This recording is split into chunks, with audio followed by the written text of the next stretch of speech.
दोस्तों, एक लड़का पार्टी से अपने घर आता है। आने के बाद देखता है कि पूरे घर में उसके खून ही खून है। ये देखकर वो ज़ोर से चिल्लाता है। चिल्लाने के बाद उसके हँसते खेलते परिवार को किसने मार दिया था, किसने उन लोगों के साथ ऐसा किया था, ये पुलिस भी देखकर हैरान थी कि कैसा माहौल था घर का। आप लोग भी चौंक जाएँगे, जिसने भी ये सब किया था। दोस्तों, ये घटना रोहतक की है, जहां एक रोहित मलिक नाम का इंसान था, जिनकी बेटी थी नेहा मलिक और उनकी पत्नी नीता मलिक, और माँ उनके साथ रहा करती थी। उनका इकलौता बेटा भी था। हंसता खेलता परिवार था, पैसे की कोई कमी नहीं थी। पैसों से वो बहुत ही अमीर घराने में गिने जाते थे।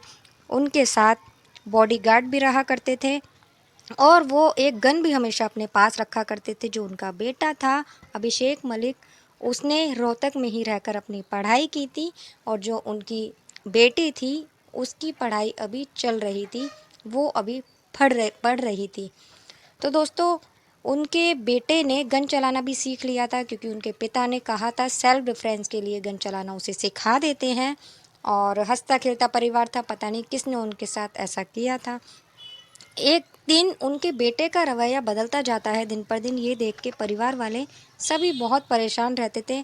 उनकी जो बेटी थी नेहा मलिक, उसने अपने भाई को कुछ ऐसे देख लिया था जिससे वो उसका बिहेवियर ही चेंज हो गया था। एक दिन वो घर आता है तो दरवाज़ा नहीं खोलते, तो वो सबको फ़ोन करता है, माँ को, दादी को, बहन को, कोई फ़ोन नहीं उठाता उसका। तो वो पास में ही उसके एक चाचा रहा करते थे, फिर वो उन्हें फ़ोन करता है। करने के बाद वो आते हैं, घर के बाहर ढेर सारे लोग इकट्ठे हो जाते हैं। लेकिन जब अंदर जाया जाता है तो देखकर सभी लोग चौंक जाते हैं। ग्राउंड फ्लोर पर ही उसके जो पापा होते हैं उनको मार दिया जाता है। उनकी कनपट्टी पर गोली चलाई जाती है, जिससे वो वहीं पड़े होते हैं। ये देखकर वो बहुत परेशान होता है। लेकिन जब वो ऊपर जाता है तो ऊपर उसकी माँ, उसकी बहन और उसकी दादी, तीनों की ही हालत ऐसी होती है, तीनों वहाँ मरे पड़े हुए होते हैं। ये देखकर पुलिस को बुलाया जाता है, चारों बॉडी को पोस्टमार्टम के लिए भेजा जाता है। अब सवाल ये उठता है कि किसने ऐसा किया था।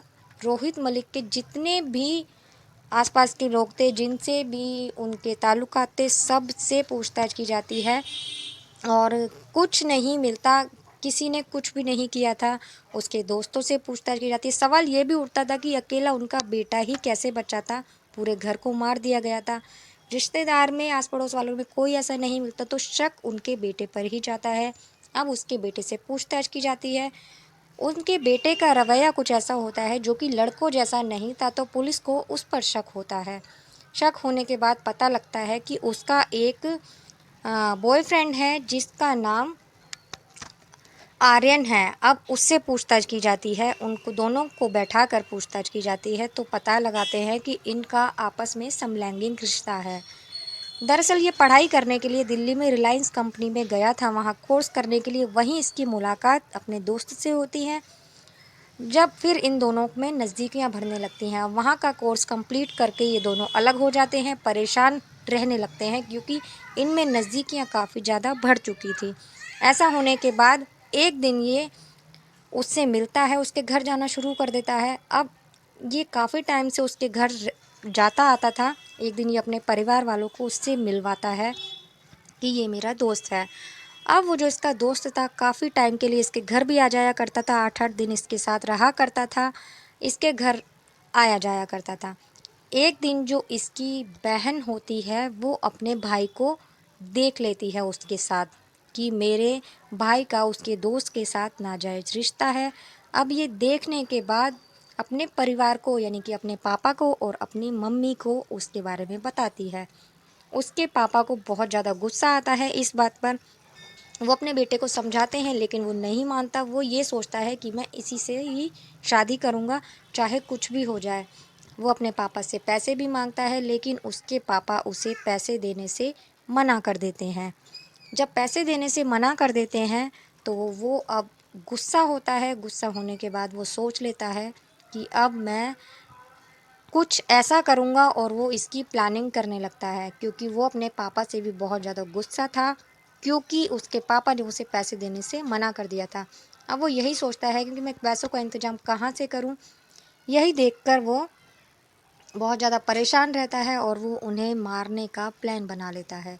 एक दिन मौका देखकर वो घर में अपने पापा को मारता है और अपनी बहन को, अपनी दादी को और अपनी माँ को कनपटी पर ही गोली चलाकर तीनों की हत्या कर देता है। साथ ही घर से अंदर से कुंडी लगाकर छत के रास्ते से चला जाता है और अपने जो दोस्त था उसके साथ पार्टी करता है, खुशियाँ मनाता है कि मैंने ऐसा कर दिया है।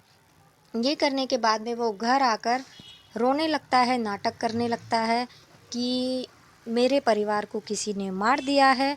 जब ऐसा करता है तो फिर लोग बागों को बुलाया जाता है, भीड़ इकट्ठी हो जाती है। भीड़ इकट्ठी होने के बाद फिर पुलिस को बुलाया जाता है। छानबीन चलती है जिससे कि पुलिस इससे पूछताछ करती है और ये अपना जुर्म कबूल कर लेता है। दोनों दोस्त अपना जुर्म कबूल कर लेते हैं। तो दोस्तों दोनों को फिर सज़ा होती है, दोनों को पुलिस अरेस्ट करती है। पूरे परिवार ख़त्म हो चुका था, सिर्फ़ एक अकेला बेटा ही कैसे बचा था, पुलिस को इस पर शक होता है और इसको जेल में डाल दिया जाता है।